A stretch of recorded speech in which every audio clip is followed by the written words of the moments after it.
Let's get started. Welcome to today's WOW session, everyone. All right, I love it. My name is Erin Miley. I am one of the product managers here at AIM. If you ever need anything, I oversee our pre-hire and member services, so I am here to assist if you ever have any questions. Today is a webinar format.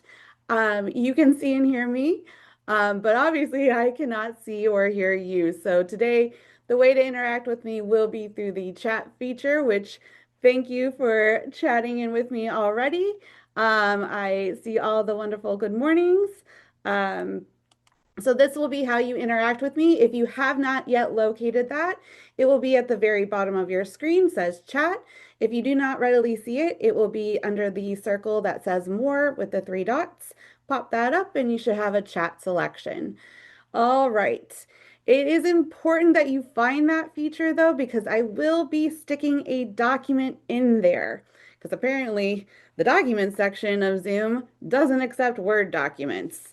So that's a fun fact. Um, and I didn't want to put it into a PDF because there is a very specific reason. All right.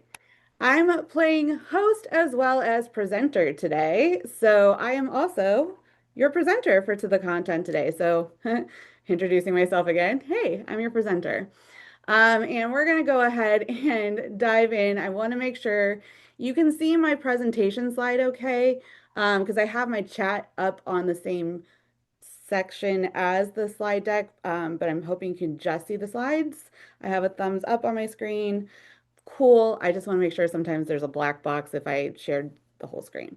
All right. All right. So if you've ever been on a presentation with me before, I am not an overly formal presenter.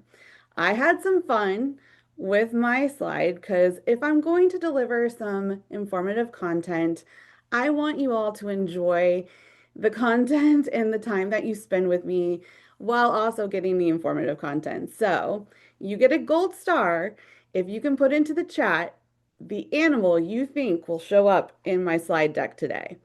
So if you can put that into the chat, the animal you think you will see, you get a gold star. And you can cheat. Like if you do cheat meals or you get a little treat later on. Um, well, these are some really good guesses.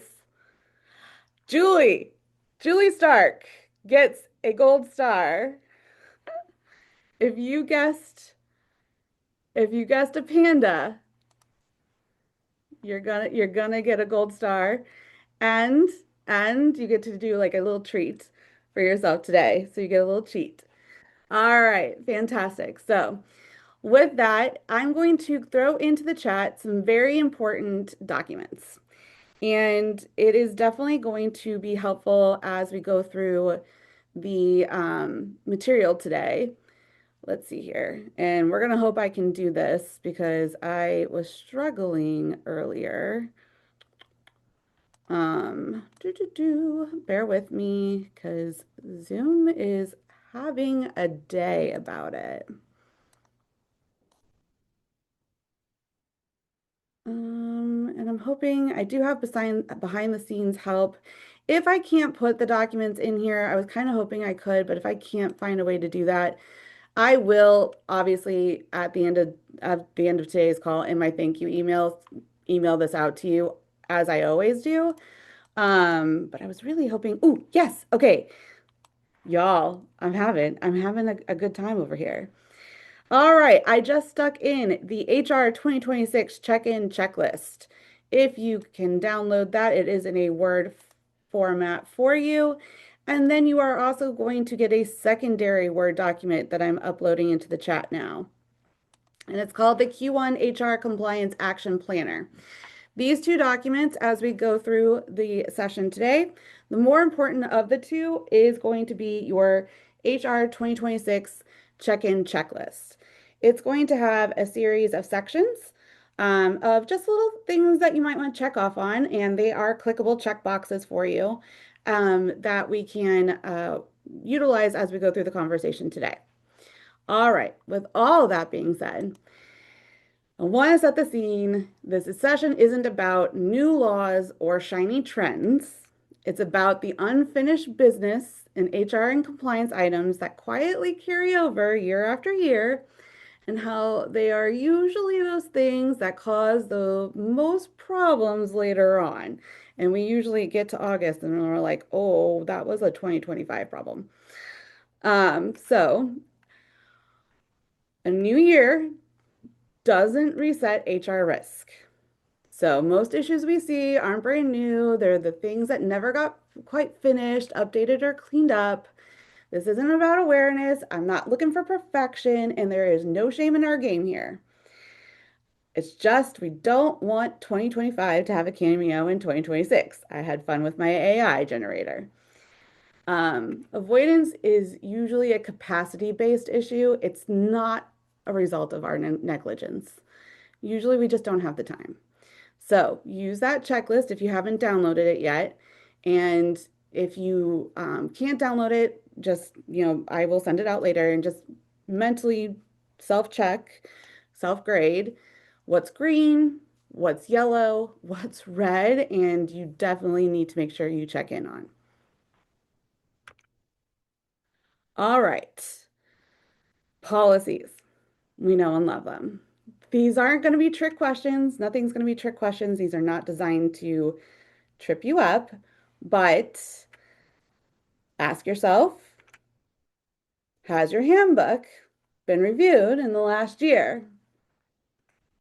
Do policies reflect how work is done now, not pre-COVID? Are acknowledgments collected or are they just sent out? And would a manager know what has changed?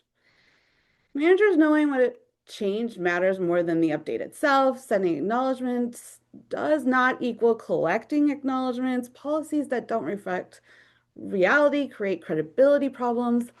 All of this sets up the scene of, everything else, right? We can't we can't just hope because hope is not a strategy. Although some of us, and me included, sometimes wish it were. Because man, I sometimes live on a hope and a prayer. All right. So, with all that, why policies cause problems? Well, they don't usually fail because they're wrong. They fail because they're outdated or disconnected from your practices. To expand on this, managers rely on memory because updates weren't clearly communicated sometimes. And the we'll fix it later becomes permanent because nothing actually forces the revisit. And with that, you know, if we're thinking about what we're seeing currently and what I get questions about often is the remote language lag. It's one of the most common issues. And I also get a lot of common questions on sample policies around this into the solutions team. AI use is happening whether policies exist or not. Discipline inconsistencies are hard to defend after the fact. So if we're not consistent in that, that is going to be an issue later on down the line. So these are things that we are seeing right now come into play because we haven't maintained those policies and reviews of our handbooks.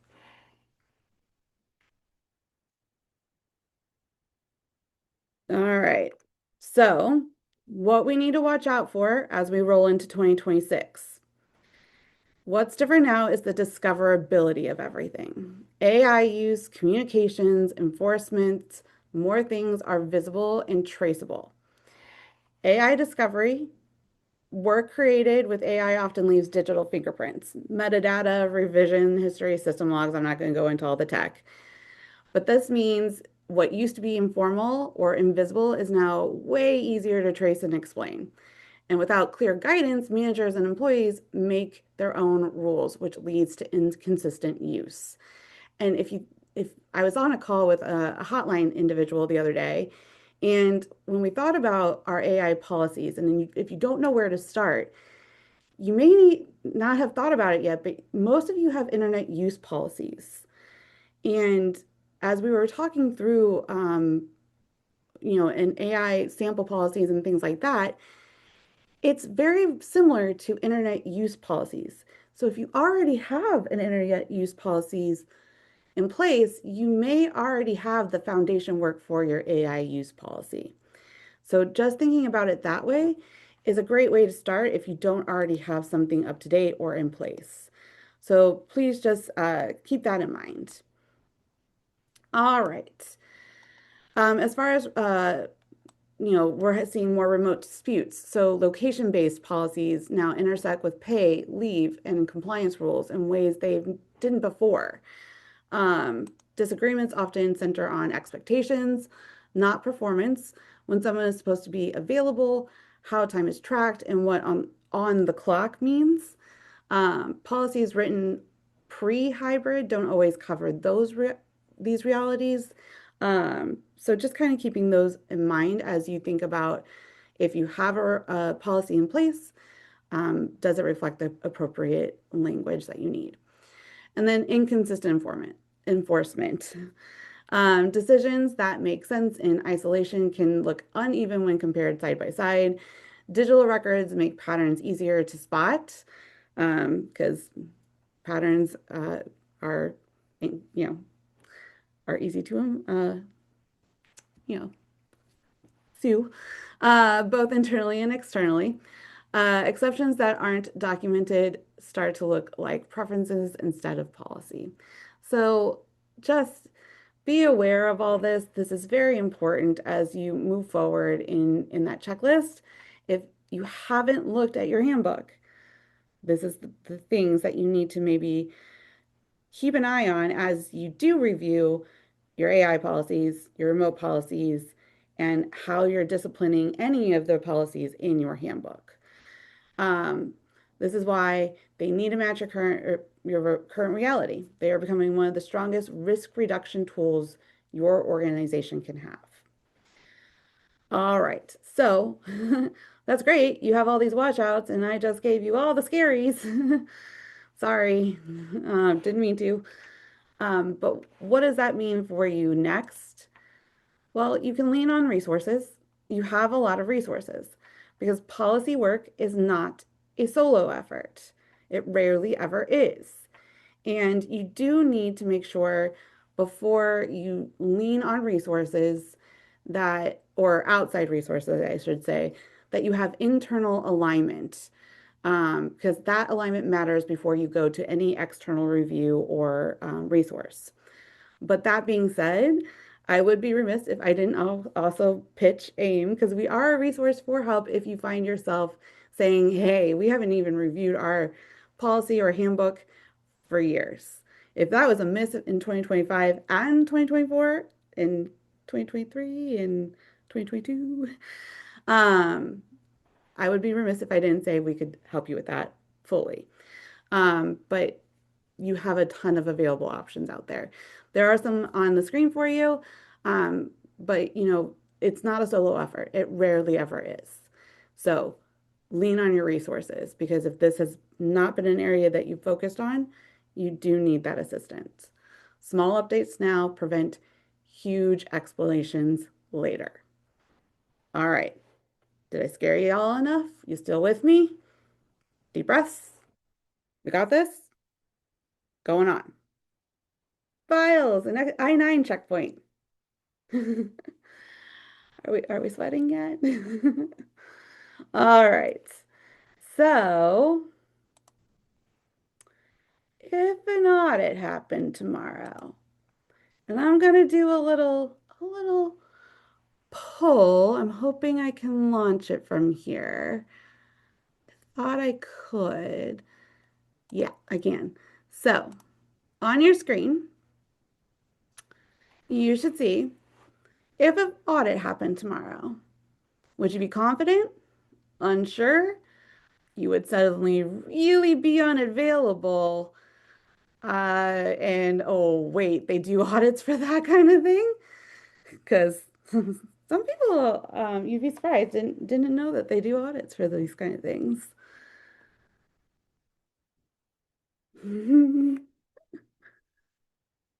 Wow, we got a lot of confident people going on here.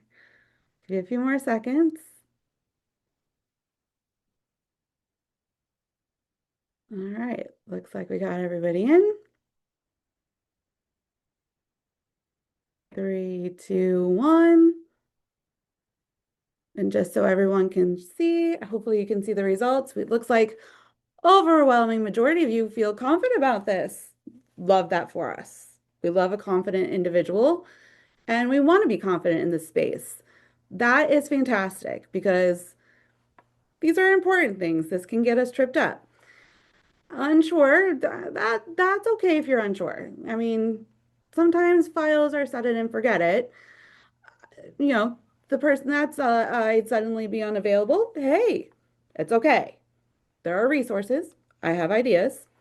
And the person who said, I didn't know they did that kind of thing, you're not alone. Just know you are not alone. All right. So if this had you sweating, it's okay. It's okay. We're here for you. That being said, why does this create such a risk for individuals?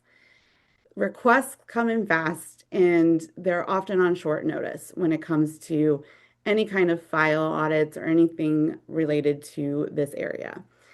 Errors compound and mistakes compound over time, and storage mistakes are often invisible until someone goes around poking around. They don't oftentimes start as big issues. They become big issues when time passes. And again, some of them remain invisible until they're exposed.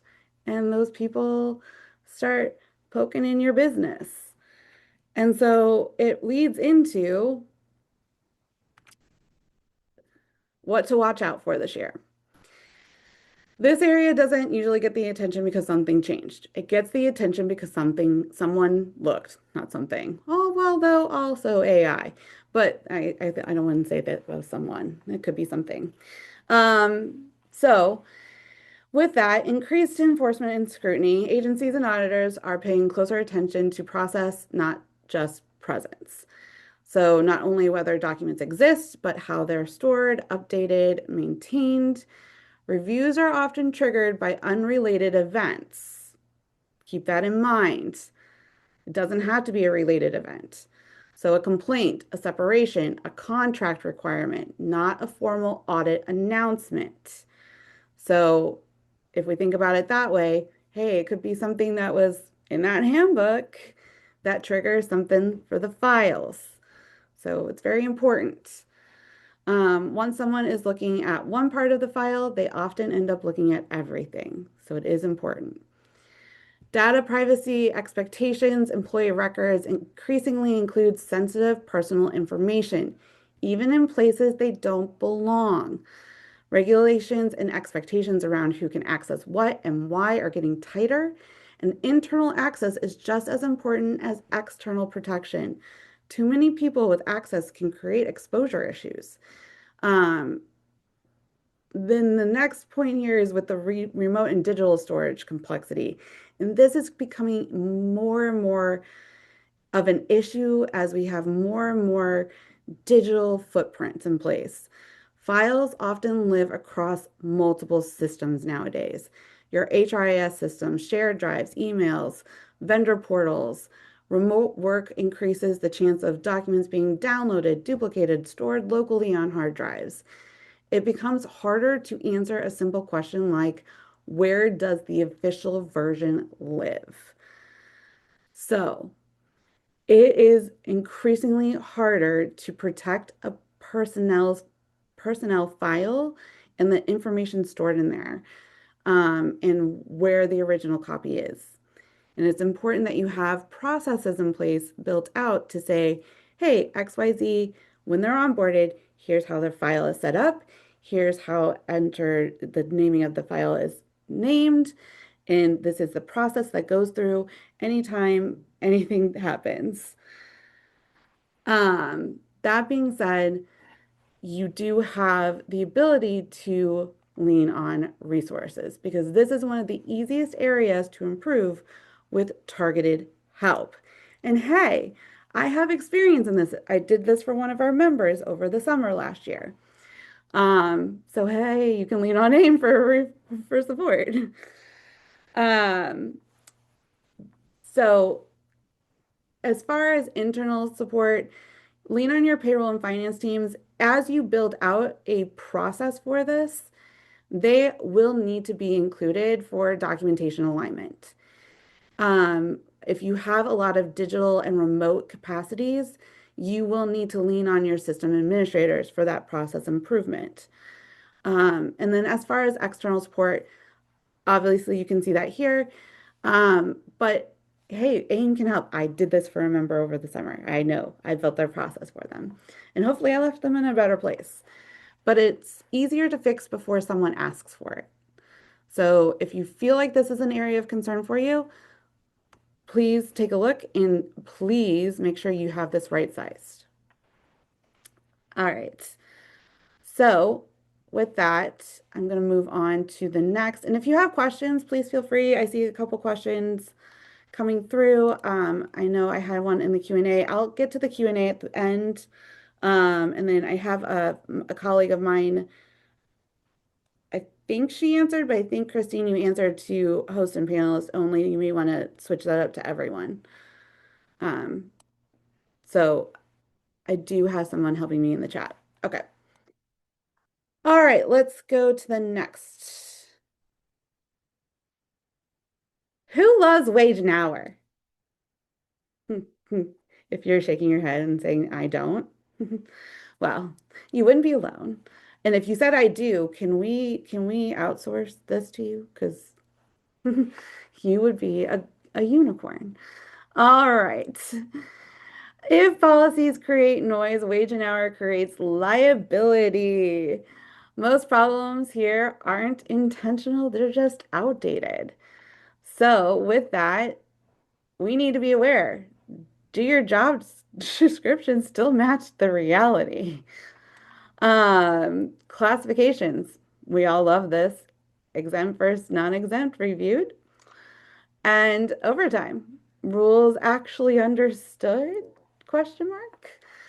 And then the last one, which if you had or in Missouri, paid time off. Practices still compliant and workable? Question mark. That one's a huge question mark. So what are we seeing? Classification drift, overtime misunderstandings, practices that technically comply but don't work very well here. So how do we find ourselves here? Well, roles drift and evolve quietly. Job descriptions then over time will lag, often due to how low turnover in a role might be, internal promoting, all those kind of things. Like my role here at AIM, I started 14 years ago. Definitely not the same as it was back then. And when I became a business manager, it has definitely changed since that title became my title. It is not the same, and I can probably guarantee my job description doesn't accurately match what I do. And that's the reality of what we're at today. Um, Policy versus practice gaps widen. Managers train different from what the policy actually is because they have tips, tricks, things, and workarounds that they do. And we'll go into this a little bit later. But where should our focus be? It should be the focus on the high risk scenarios here. So, where are your long tenured exempt employees? Hybrid schedule plus overtime issues. PTO policies applied inconsistently and access too broad. So, keeping these things in mind is where we need to place our focus. Yes, I will send out all the documentation that I put into the chat through my thank you email today. Yep. All right. Most wage issues aren't dramatic, although we make them out to be. They're just incremental because of the way that they evolve. So, with that, do we love our visuals? My AI helped me generate all of these. If you don't have your AI generating some image for you. You should really test it out. So what we're seeing, what's changed recently, which has been quite a bit, is enforcement trends. So it's not necessarily more laws, it's more follow through on those things. Agencies and regulators are placing more emphasis on consistency and documentation, not just the technical compliance. Investigations are more often triggered by complaints, not audits. Again, another theme. It's not the audits that are happening, it's the complaints or another factor coming into play, which means small issues can suddenly become these big formal attention things. There's increased coordination between state and federal agencies. So what starts small can always expand to bigger. The state law movements are happening all over. This is where things get complicated for multi-state and even regional employers. States continue to move independently over on overtime rules, pay transparencies, PTO requirements, and classification standards. What works in one state may quietly be non-compliant in a whole other state. Remote and hybrid work makes location-based compliance harder because the work site isn't always obvious anymore. Location matters more now than it ever used to be, and that's that's even when the job looks exactly the same as it used to be. We also have increased employee awareness. Employers are more informed than they've ever been before, and they're sharing information faster than they ever have before. And pay transparency laws and social platforms have made compensation and classification topics more visible.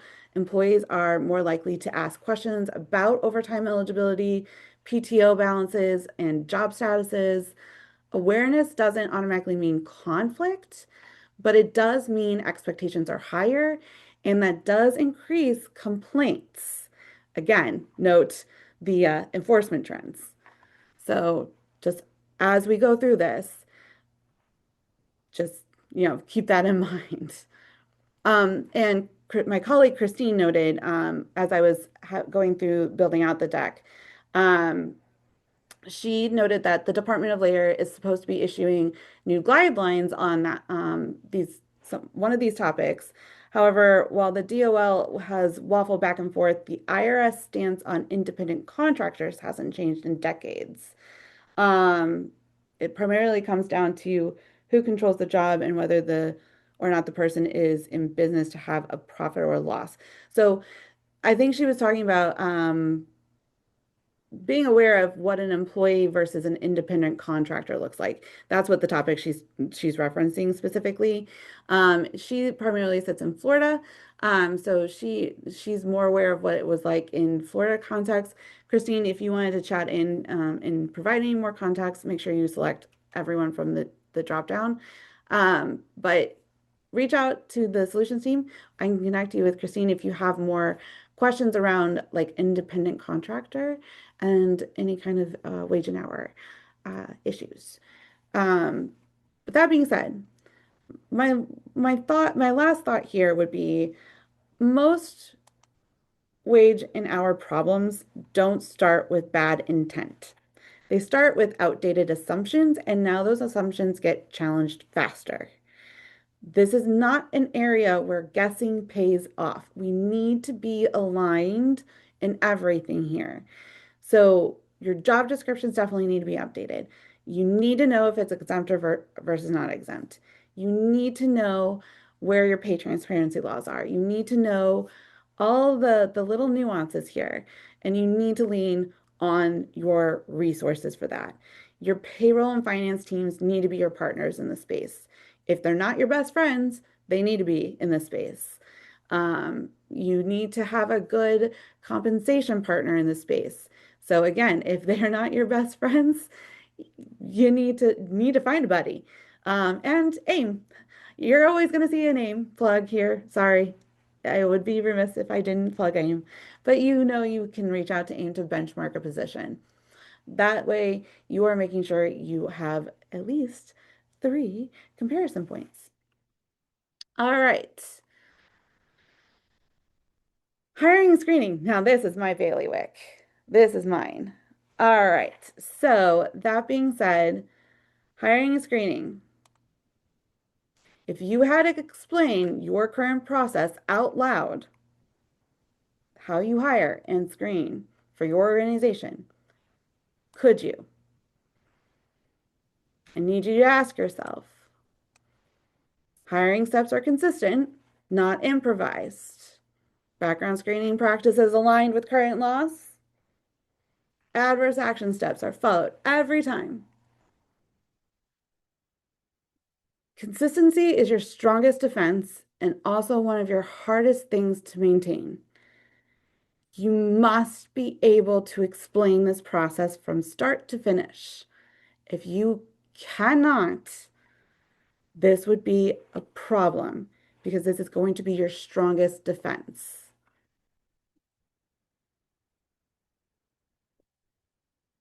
And this is going to be my soapbox, everybody, because like this is my, this is my area. If you've met me before, if you've heard me before, this is my area. All right, so where hiring breaks. Most hiring and screening problems don't start with someone trying to cut corners. They start with someone trying to move things forward. And we love a person trying to get things moving, trying to do their job, trying to get that butt in the seat. We love it. We love that.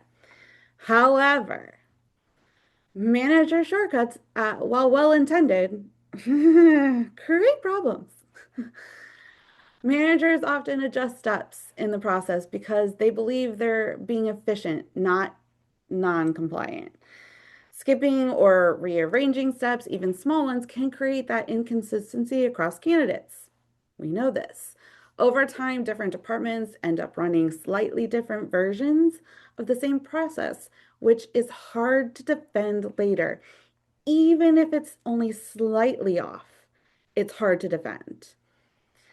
Documentation gaps create exposure. Hiring decisions that make sense in the moment can look unclear or biased without written rationale. Incomplete records make it harder to show that steps were followed consistently and fairly.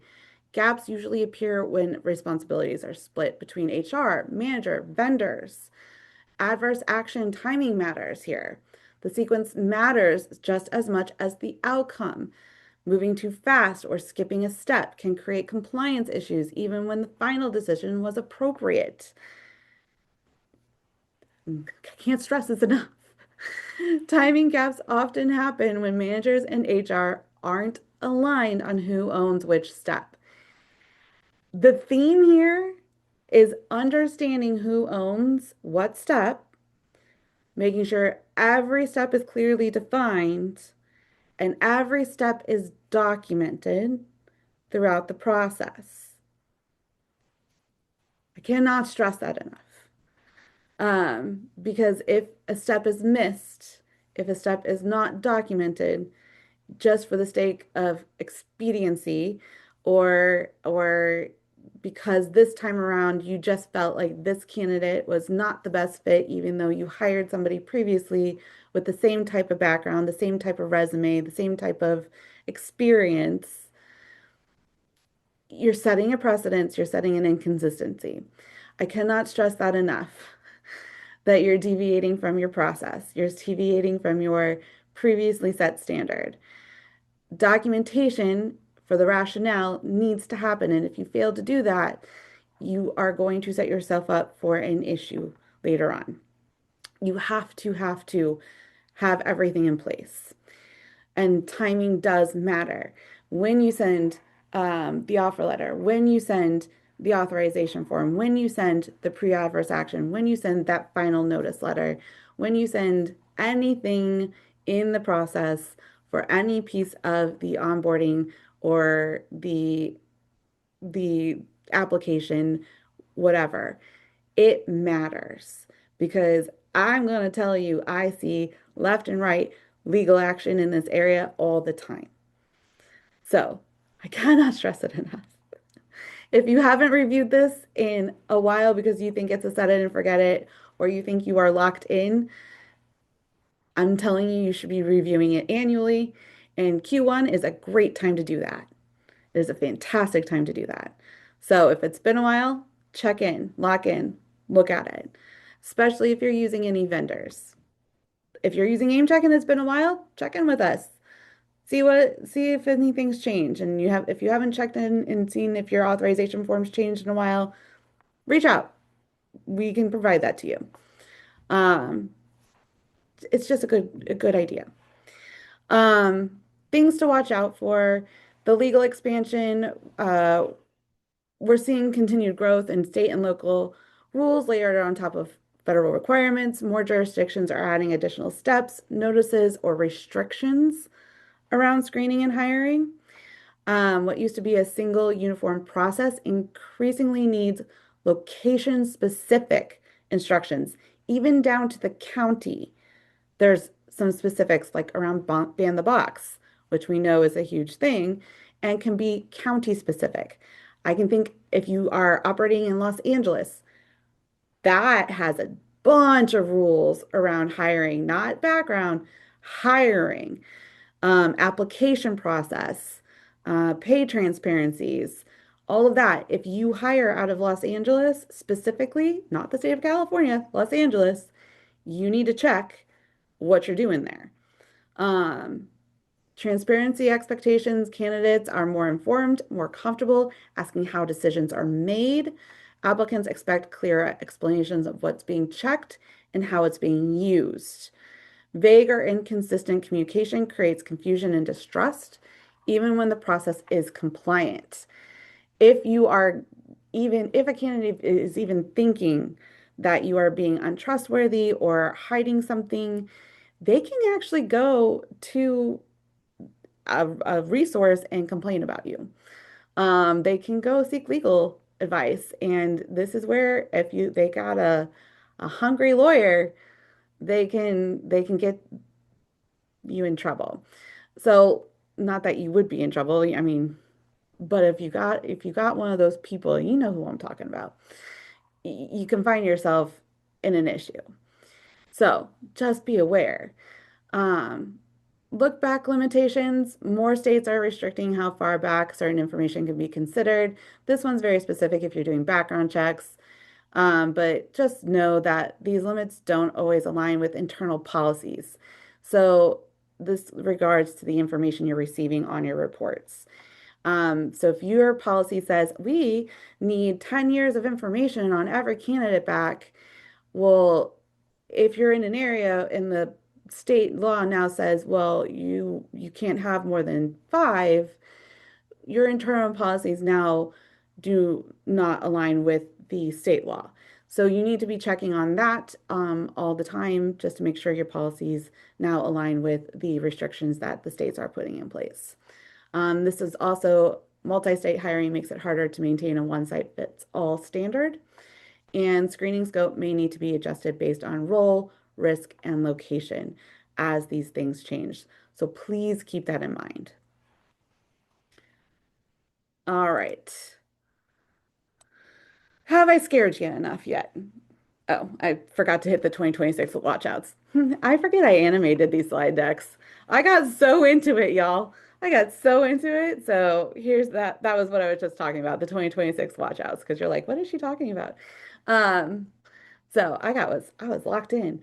All right. So am I scaring anyone yet? This isn't to scare you, but it is to say you need to focus here if you haven't placed any focus in a while. All right. Okay. Well, hey, so through all this, hopefully you have a lot of green check marks and not a lot of red or yellow. And you're saying, hey, I'm ready, but are your managers ready? Because managers don't create risk because they're careless, they create risk when they're unclear. So, policies changes don't always translate to the day-to-day sometimes. Documentation avoidance is always common here, and escalation delays create bigger problems. So, manager guessing is how policies get stress tested. So unless you want your policy stress tested, we need to kind of avoid that. So with that, let's see. Hey, I got a little panda. Are we feeling a little bit like this panda yet? All right. Why managers create risk. Most policies don't break in HR. They break in the day-to-day decisions managers make when something unexpected shows up. Policy changes don't translate. Managers often receive updates in the form of documents or emails, not practical scenarios. So, without examples, they default to past practices rather than new guidance. Over time, this creates a gap between what the policy says and what actually happens. So documentation avoidance is common. Managers worry about saying the wrong thing or escalating situations too early. They delay writing the things down, hoping issues resolve themselves. And by the time it gets to HR and HR gets involved, there's often a pattern without a paper trail. Um, don't we love that? And you're like, well, where's the documentation? They're like, oh, well, I didn't write anything down. And then we're like, okay, well, we need to start documenting. Don't we all say that? Have we not all said that at least some point in the last year or so? Escalation delays create bigger problems. Managers try to handle things independently to avoid bothering HR or leadership.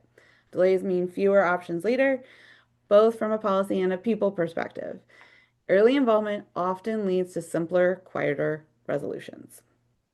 So, what do they need? Clear guardrails. They need rules that reduce second guessing. They help managers act consistently across teams, not just confidently. And they also need fewer options. Give them less. Give them simple, defined paths. Make it easier for managers to know what to do next. Consistency improves when decisions feel guided and not invented. Um, Better timing, the right action taken early is almost always easier than the perfect action taken late. So when managers know where the lines are, what steps to take, and when to take them, we stop being a last stop and HR becomes a support system instead of the last stop in the chain reaction. So hopefully our managers will be better prepared in 2026. And also don't forget to train them. Sometimes they just need training and supervisor training. And now, my favorite slide of the entire slide deck. So, what's following you into 2026, y'all? Did you love that animation? I was giggling at my desk when I did it. All right. Thank you, Stephanie. All right, so what's following you into 2026? Because by now we should have a good idea of what panicked us in this slide deck. What gave us the anxiety, even though I tried to very much put a lighthearted spin on this so it didn't give us anxiety. I know that some of us got a little bit scared at some of these slides. So, what's solid? What can stay parked? What were you golden on? What needs attention sooner than later? Which slide in the slide deck created panic for you? And what don't you really want aging another year? So what was the yellow? What was the things that maybe wasn't the need for immediate, but maybe you don't want lingering into August? It's not about perfection, y'all. It's about awareness. It's about prioritization. That's a word. It's making sure unfinished business does not quietly become a bigger issue later. If nothing else today, I wanted you thinking about the one thing you don't want to carry forward another year because it's been left over and over and over. Who can help you with that internally, externally? Because it's not a solo journey. HR doesn't have to be a solo journey. Oftentimes it feels like it though, but you have resources internally, externally. you just need to lean on them sometimes. And how much time would it take you to complete that item for it to get done and not linger another year? And if you involve those internal and external resources, does that time come down a little bit? So, with that, a little attention now beats a lot of explaining later. All right, deep breaths. We got this. You got this. I'm gonna leave you with that checklist so that you can check it. Check it twice, Taylor Swift fans. And then you have a Q1 planner. So you're gonna take that checklist and then you're gonna Q1 plan. So we had a couple of things, and it looks like Christine was having trouble doing her responses to everyone. So I'm going to do a stop share real quick and then get some answers to your questions. And I'm hoping Christine can answer some of these because I don't know that I can. I cannot download. Okay, I definitely will be sending out these forms, this recording. So don't you worry. You will also have my presentation deck. So don't you worry. Um, should we update I-9 information for tenured employees who have been with the company forever? Sandlot reference. Um,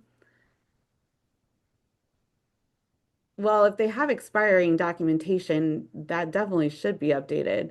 Um, I'm going to let Christine answer. I don't know that she has the ability to do that though. And I think that's partly my fault. Christine, you should be able to answer now. I just made you a co-host. All right. So Christine's going to answer that question for you in the Q&A. Julie's good. All right. I'm going to the chat. Let's see here. Paid summer interns need an I-9 filled out too. Yes. Yes. Paid summer interns are employees and must complete an I-9 for them. If you do e-verify, you should do this too, is Christine's response. Could you send the documents? Yep. We use our system to do I-9s last several years. Older ones are in paper format, kept separate from personnel files. But since these are housed in two separate locations, do they need to be all uploaded into our HRIS system? We use we use our system to do I-9s last several years. Older ones are in paper. I mean, as long as, well, I don't, that's a great question because if they're separate in both systems, like if you have a separate folder in physical format and you have a separate folder in digital format, that is a great question. I would say you don't need to house it all in one location, but I don't know. Yes, that is correct. Okay, no, hold on. I would say that you don't have to house it all in one location necessarily, but you would still need to keep everything obviously separate. Um, this is in regards to Brandy, your question. Um, I'll get clarification on that though, so you have more def, more definite question answer. Would you recommend a manager handbook? Renee, that is a great question. And yes, I would recommend a manager specific, not necessarily handbook, but like a manager procedural training handbook necessarily, like something that guides them on how to have the conversation with the employee around your policies and procedures. Something that they can go to and guides them on appropriate handling and escalation processes. So it's like their handbook on H their handbook on HR kind of situation. I think that's a great recommendation. Because sometimes they need that guidance tool that's specifically for them and a resource for them. That is a fantastic idea. Uh,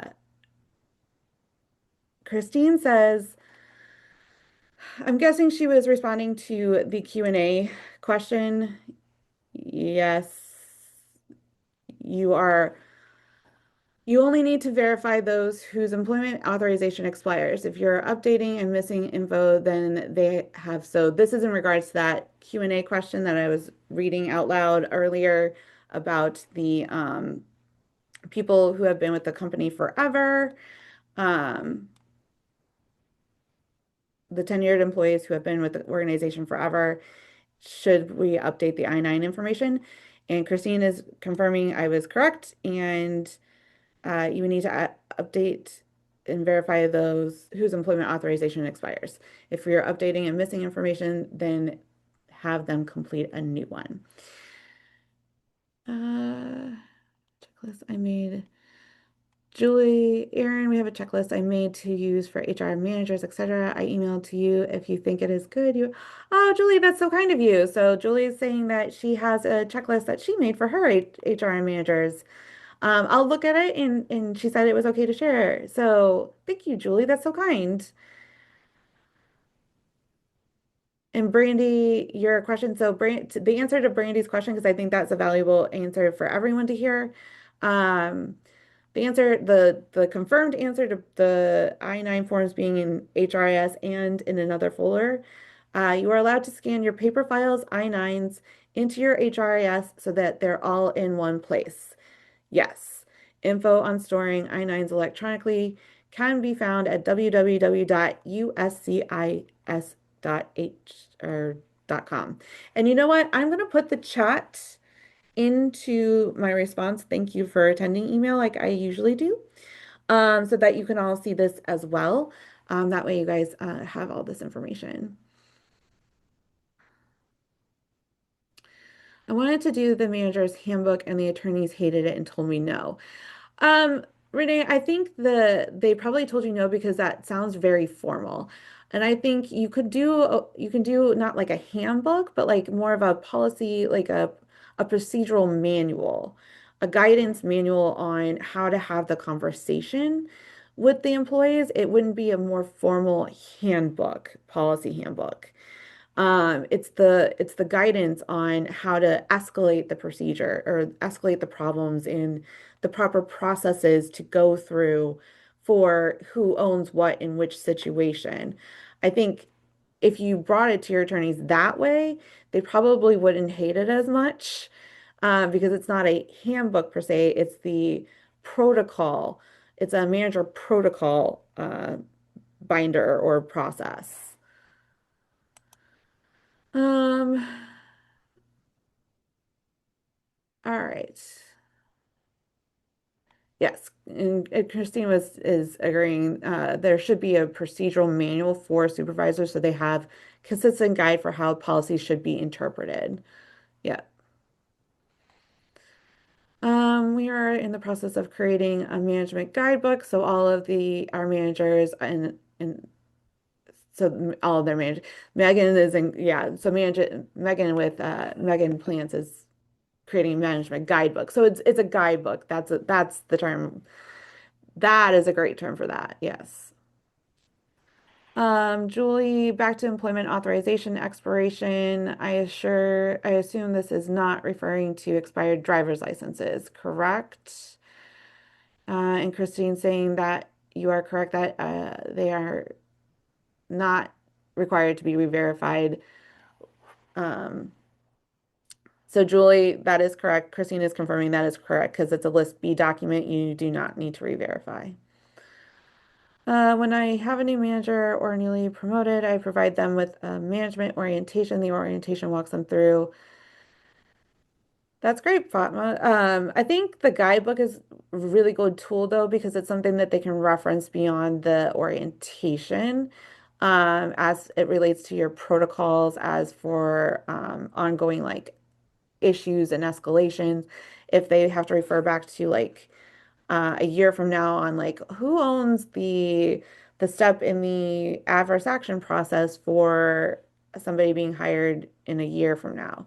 You know, they can refer back to a guidebook on that. If it's not documented in an easy to find place, they may not remember it from management orientation a year ago. And that's oftentimes what happens and where the inconsistency starts, right? It's because they go through the management training and they remember it maybe a month or two in. And if they don't have any hiring after a month or two, they forget what the protocol was or what their steps in the process are.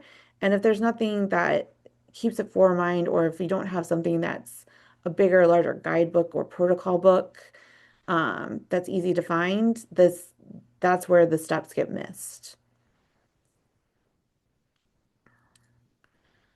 Dawn, we have quarterly manager training where they are given scenarios and we advise how to handle in accordance to policy. Is it an employee doc XYZ? How do you handle? I like that, Dawn. That's a great idea for the quarterly training. You give a scenario and then um, apply it to the policy and where an employee would find something. I like that.